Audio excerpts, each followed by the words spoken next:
Olá, meus amigos, um dia de muita paz para todos nós. Hoje, exatamente 15 de abril de 2024, estamos nós reunidos para estudarmos a obra Revista Espírita.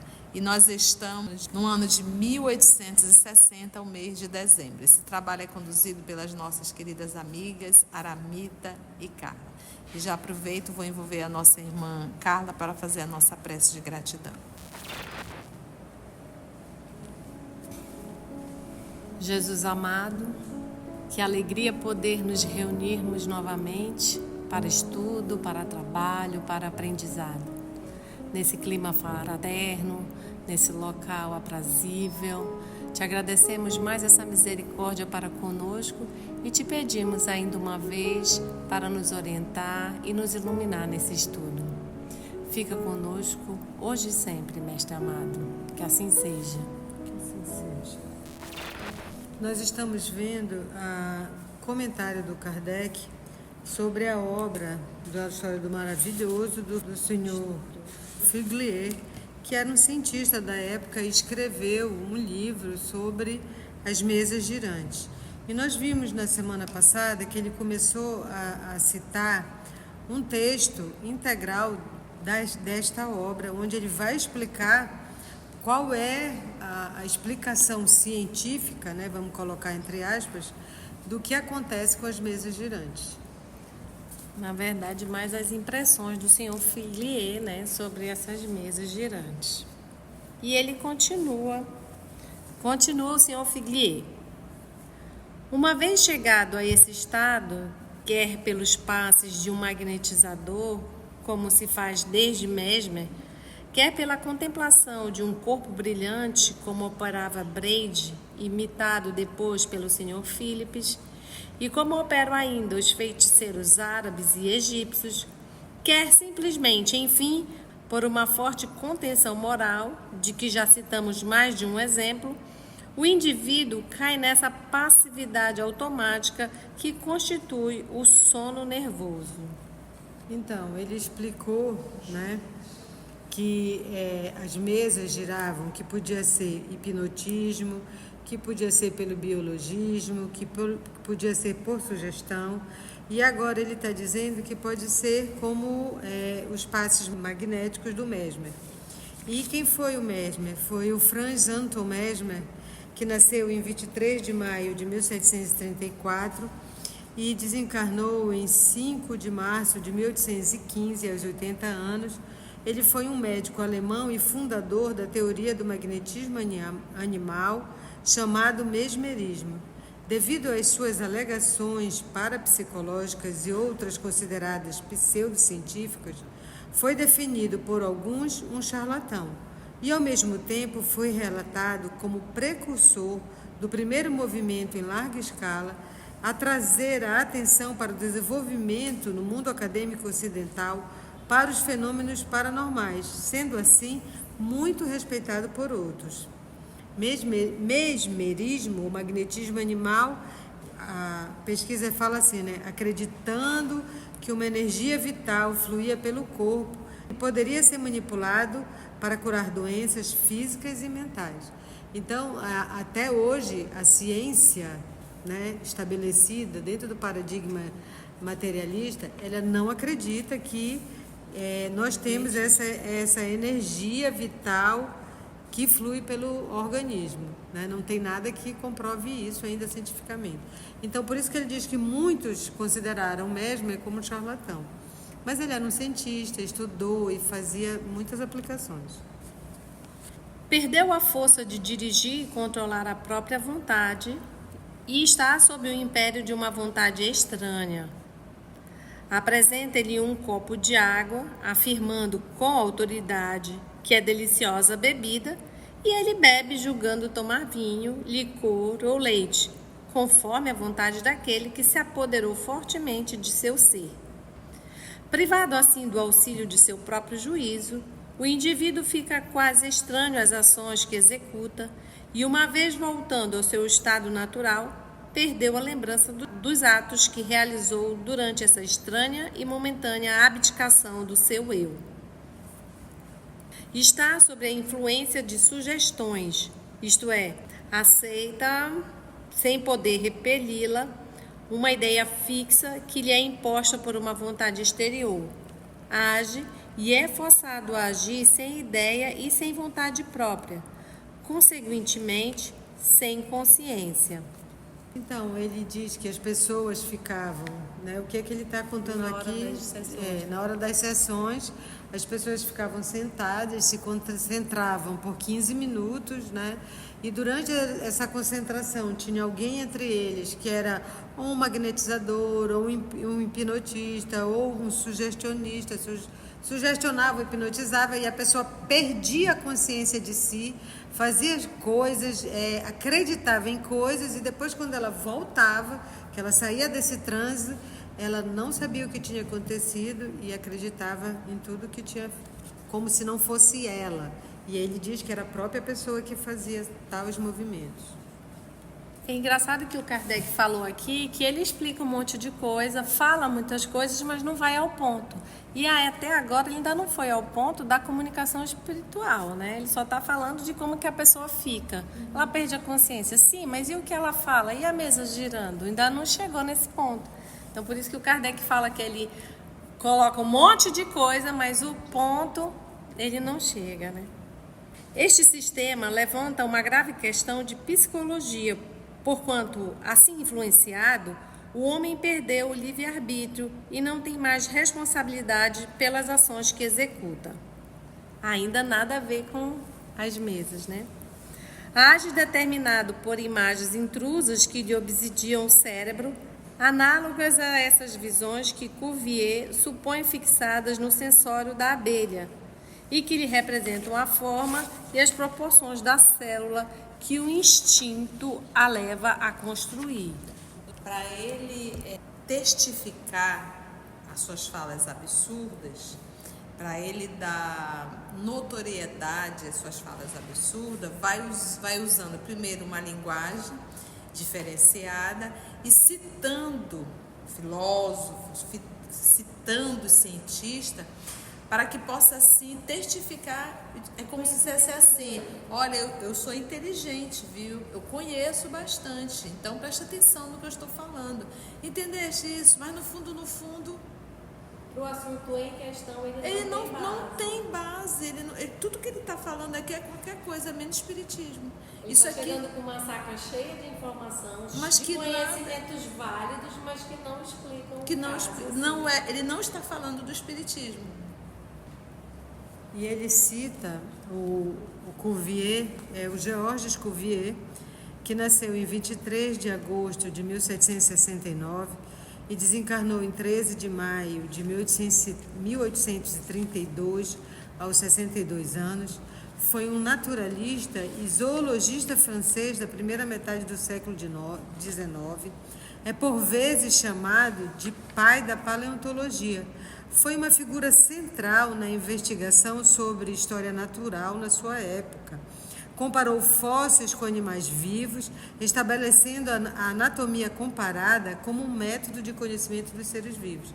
Que é bem isso que a tia falou. Ele fala os que estão em voga na época, as pesquisas que estão saindo, mas ele não explica as mesas girantes, ou melhor, ele dá uma teoria que, vamos dizer assim, não tem nada a ver, né? Porque ele fala aqui que o médium, né, age determinado por imagens intrusas que lhe obsidiam o cérebro, análogos a essas visões que Cuvier supõe fixadas no sensório da abelha e que lhe representam a forma e as proporções da célula que o instinto a leva a construir. Que a abelha constrói sempre do mesmo jeito, sempre da mesma forma. E aí não tem nenhuma ligação ainda com as comunicações. O princípio das sugestões explica perfeitamente os fenômenos tão variados e por vezes tão terríveis das alucinações, mostrando, ao mesmo tempo, o pequeno intervalo que separa o alucinado do monômano. O monômano. é um obcecado em um único assunto. Ou seja, de novo ele está explicando que você está parado, né, na sessão espírita das mesas girantes, e eles ficam concentrados num único assunto, né? Ele fica igual, como ele falou, alucinado do monômano. Ele está pensando numa única coisa só, que a mesa gire, aí de repente ele perde a consciência e faz os fenômenos acontecerem, e depois ele volta a si e não se dá conta disso. Em base a isso que ele diz que acontece com as mesas girantes. Ele quer que seja qualquer coisa, menos admitir que é a ação dos espíritos. Entendendo? Isso aqui é um artigo que Louis Figuier se decidiu falar de espiritismo sem conhecer. E ele publicou, mas ele era um escritor muito procurado, não é verdade? Por isso que o professor Kardec... Então, esse texto que está na Revista Espírita, o professor Diniz pegou parte do que ele escreveu, publicou. Então, tudo que a gente está lendo aqui é desse autor.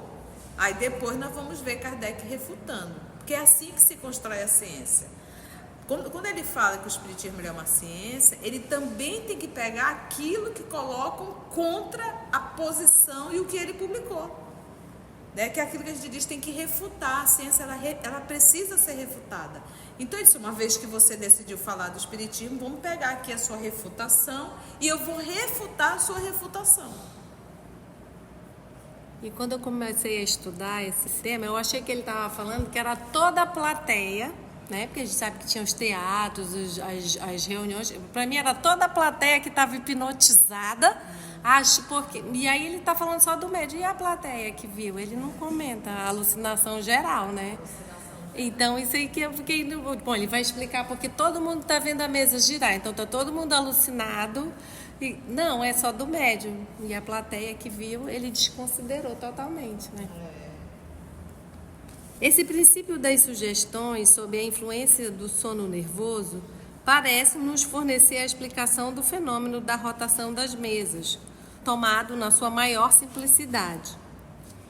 Consideremos o que se passa numa corrente de pessoas que se entregam a uma experiência desse gênero. Tais pessoas estão atentas, preocupadas, fortemente emocionadas com a espera do fenômeno que se deve produzir. Uma grande atenção, um recolhimento completo de espírito lhes é recomendado. À medida que a espera se prolonga e a contenção moral fica muito tempo entretida pelos experimentadores, seu cérebro se fatiga cada vez mais e as ideias sofrem uma ligeira perturbação. Aqui é toda a plateia, tá alucinada. E a gente sabe que a maioria não era essa concentração toda, né? Era mais para divertimento e curiosidade. E não era só um movimento físico aleatório e mecânico. Havia uma comunicação. Você vê que então havia uma resposta. Então você vê que ele não fez. E ele está cometendo um erro assim terrível. E nas respostas ele já disse que pode ser a pessoa que está hipnotizada, a pessoa pode estar sugestionada, a pessoa pode ter um músculo estalante para fazer os barulhos. Então ele vai dando justificativas e explicações para o fenômeno conforme a ciência da época diz. Na verdade, eu acho que é conforme as ideias dele. Porque a ciência nem... Porque ele não tem ciência, ele não fala ciência, ele não está fazendo ciência. Ele está fazendo um grande apanhado. Ele tá fazendo um dos piores absurdos em nome da ciência, que é a opinião pessoal. Ele não está sendo uma pessoa, porque para fazer ciência você tem que ser uma pessoa neutra. Você não pode tomar partido por um lado ou pelo outro, ele não está fazendo isso. Ele está colocando a opinião pessoal dele, ele não se prontificou a fazer pesquisa, coisa que o Kardec fez. Kardec foi neutro. Ele foi neutro, ele só disse assim, olha, até o momento, mesa não tem máquina cerebral, logo não pode responder, até que me prove o contrário. Mas aí ele foi cair na pesquisa. Então, isso é ciência, é você ser imparcial, você ser neutro, sem ter tendência para nenhum lado. Você vai com o intuito realmente de querer descobrir. E uma coisa que a gente sabe, se nós pegarmos nós todos aqui e ficarmos 15 minutos concentrados, a gente não vai ter, o nosso cérebro não vai se fatigar e a gente não vai sofrer uma ligeira perturbação. Uns podem dormir, os outros podem se distrair, o pensamento devagar, né? Mas não acontecer isso que ele diz que acontece. Que acontecesse numa ou outra caso esporádico, mas todas as exceções, com todo mundo acontecer isso, né? Em vários países. Quando assistimos, durante o inverno do ano de 1860, às experiências realizadas em Paris pelo Sr. Phillips, quando vimos 10 ou 12 pessoas às quais ele confiava um disco metálico, com a injunção de olhar fixamente e unicamente esse disco, colocado na palma da mão durante cerca de meia hora, não podemos deixar de ver, nessas condições reconhecidas indispensáveis para a manifestação do estado hipnótico, a imagem fiel do estado em que se encontram as pessoas que, em silêncio, formam a corrente com vistas a obter a rotação da mesa. Num e noutro caso, há uma forte contenção de espírito, uma ideia perseguida exclusivamente durante um tempo considerável. O cérebro humano não pode resistir por muito tempo a esta tensão excessiva, a esse acúmulo anormal do influxo nervoso. Das 10 ou 12 pessoas que se entregaram a essa operação, a maioria abandona a experiência, forçada a renunciar pela fadiga nervosa que experimenta. Somente algumas, uma ou duas, que perseveram, são presas do estado hipnótico ou biológico, dando lugar, então, aos diversos fenômenos que examinamos no curso desta obra, ao falarmos do hipnotismo e do estado biológico. E nenhuma fez mesmo se mover, nem nada. Só a pessoa acha que tem coisa. E uma coisa que a ciência já sabe, que ele diz aqui, que a pessoa fica completamente sem domínio. E no estado hipnótico, a pessoa não fica inconsciente, ela não faz tudo que o hipnotizador quer sem resistência nenhuma. Nessa reunião de pessoas fixamente ligadas durante 20 minutos ou meia hora, a formar a corrente com as mãos espalmadas sobre a mesa, sem liberdade de distrair, nem sequer por um instante, a atenção da operação em que tomam parte, a maioria não experimenta nenhum efeito particular. Mas é muito difícil que uma delas, uma só que seja, não venha a cair, ainda que por um momento, no estado hipnótico ou biológico. Talvez esse estado não precise durar mais que um segundo para que se realize o fenômeno esperado.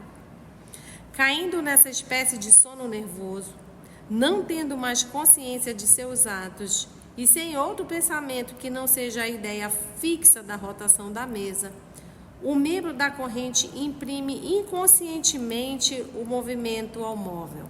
Poxa, aí é uma mente poderosa, Aí dormindo. É. Ele pode, nesse momento, exibir uma força muscular relativamente considerável e a mesa se move.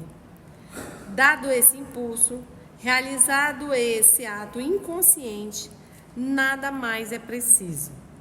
Assim, passageiramente biologizado, o indivíduo pode a seguir voltar ao seu estado ordinário, porque, apenas manifestado esse movimento de deslocamento mecânico na mesa, logo todas as pessoas que compõem a corrente se levantam e seguem seus movimentos.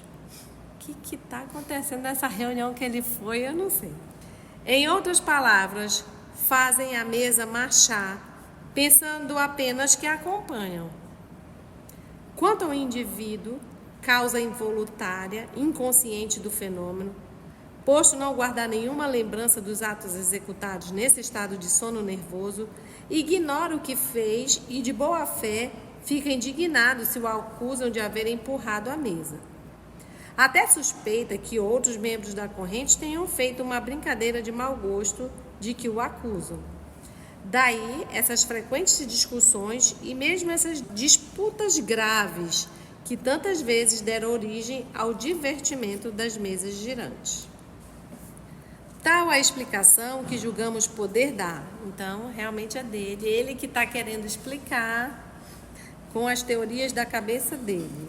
Hoje a gente fala assim, fontes, vozes da minha cabeça. Vozes da cabeça do Figueiredo. Ele pegou outros cientistas com outras explicações e juntou para dizer, olha, é isso que acontece. Mas eu acho que ele não viu as mesas girando, porque não era Ele- assim, ele- todo mundo pertinho da mesa e ela pulando. Ele está dizendo aqui que uma vez ele viu. Na casa do 1860. senhor fulano. Phillips, Na que casa do senhor Phillips, O senhor ele Phillips é o senhor... é o hipnotista, ele fez a é, hipnose. é o biologismo. Pois é, O ele só viu biologismo, isso. a pessoa está inconsciente, ele faz movimentos. Ele não fala biológicos. que ele viu a mesa girando. Tal a explicação que julgamos poder dar no que diz respeito ao fato da rotação das mesas, tomado na sua maior simplicidade. Quanto ao movimento das mesas respondendo a perguntas, os pés que se levantam às ordens e que, pelo número de batidas, respondem às perguntas feitas, o mesmo sistema o explica se admitirmos que, entre os membros da corrente, haja algum no qual o estado de sono nervoso conserve uma certa duração. Tal indivíduo, hipnotizado à sua revelia, responde às perguntas e às ordens que lhe são dadas, inclinando a mesa ou fazendo-a dar pancadas conforme o pedido. Kardec tem muita paciência. Aí, engraçado, essa pessoa na hipnose já não é o músculo estalante, já é a hipnose da pessoa que está fazendo movimentar. Movimentar a mesa. Voltando depois ao estado normal, esqueceu todos os atos assim realizados, como qualquer indivíduo magnetizado ou hipnotizado perde a lembrança dos atos executados nesse estado. O indivíduo que representa o papel malgrado seu é, pois, uma espécie de dorminhoco acordado. Não é absolutamente sui compos, Senhor de si. senhor de si. Está num estado mental que participa do sonambulismo e da fascinação. Não dorme. Está encantado ou fascinado em virtude da forte concentração moral a que se impôs. É um médium. Como este último exercício é de ordem superior ao primeiro, não pode ser obtido em todos os grupos. Para que a mesa responda às perguntas feitas, levantando um de seus pés e dando pancadas, é necessário que os indivíduos que operam tenham praticado seguidamente o fenômeno da mesa girante e que entre eles se encontre um sensitivo particularmente apto a cair naquele estado, o que se dá mais depressa pelo hábito e pela perseverança por mais tempo. Numa palavra, é preciso um médium experimentado. Ou seja, o que ele diz que é um médium?